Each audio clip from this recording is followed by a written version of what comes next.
Hey Pilgrims, Jason here with another episode of Discerning the Disturbing.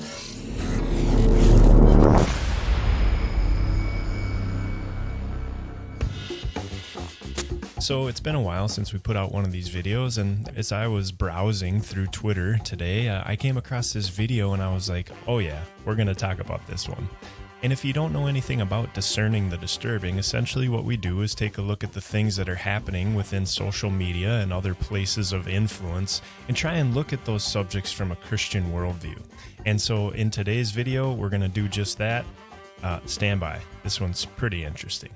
Do you know about childism? This term hasn't trended yet, and people aren't talking about this. I think it's totally valid. Childism is the idea of, well, sexism, racism, discrimination against your sex, discrimination against your race. Well, childism is discrimination because you're a child. Okay, so we've now defined a term that, is basically made up, but the term childism is basically discrimination on a child because they are indeed a child. We got that?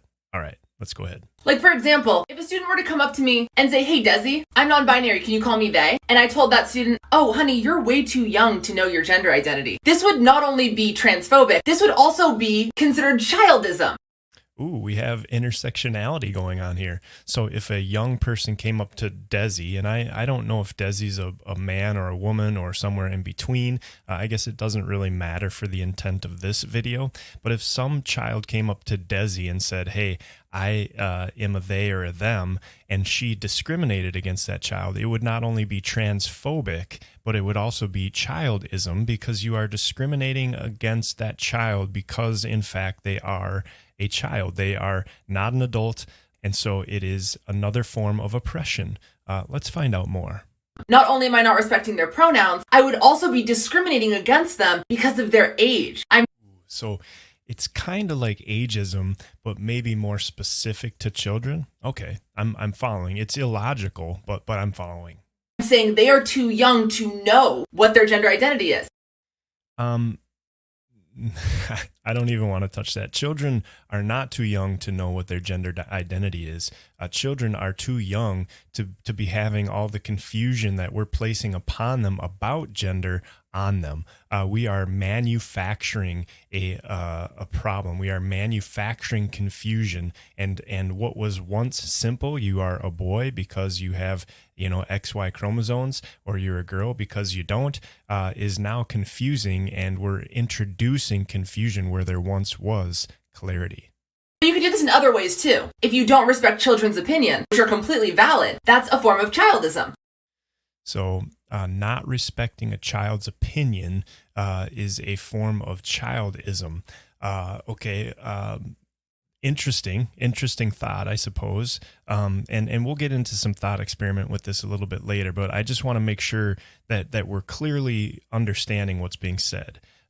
Basically, this person is making the claim that children have all of the same rights, all of the same credibility as an adult, regardless of their maturity or their maturity level or their age. Well, enough credit, because it happens all the time. Just like ageism is a thing, we are discriminating against old people, childism is a thing too. Children need more of a voice, in my opinion. So I'm a teacher. This helps. Oh boy, even better. We find out that she is a teacher, or he is a teacher, or this person is a teacher. God help us all. So as we dissect this video a little bit, I want to do it under the obvious guide of what the scripture says. Scripture clearly tells us as parents that we are supposed to train up our children in the way that they should grow, in the way that they should go, so that when they are of age, when they are mature, when they are adults, that truth will not depart from them because it's been built. It's a foundation. And so there is a certain aspect, and we're all well aware of this, that children are not yet capable of doing things that adults can. Children are not yet mentally sound in their logic, in their reasoning, in their understanding. There's a certain element of children needing to be taught, needing to be educated, needing to be equipped to live life that they once will be that eventually they will be set free into as adults. This person knows it because they themselves are a teacher and proud of it, mind you. So they understand that there is a reason why a child must have a teacher or a person of influence in their lives, because they don't yet know, and they are being taught, they are being equipped, they are being readied for life, to be critical thinkers and live as adults in society, hopefully productive members of that society. But let's for a minute take this person's logic. Basically, what they were saying is that if a child came up to them and said, "Hey, I am this gender, would you please call me by these gender pronouns?" And if that was dismissed because that person is a child, that is what is now called childism, because it's unfair to treat a child any differently than you would treat an adult. Now, why is this important? Why is this claim being made? Well, it's pretty obvious.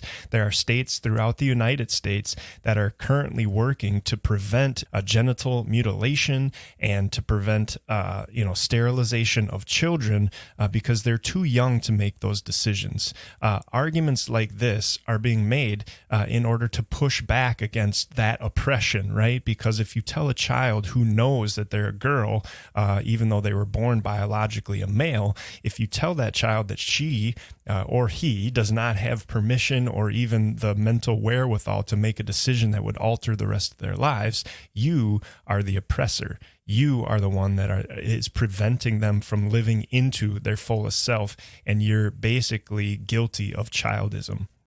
Now, let's follow that logic for a minute, would you? Okay, a child walks into a liquor store and demands a bottle of Jack Daniels. Is it childism to say no to that child?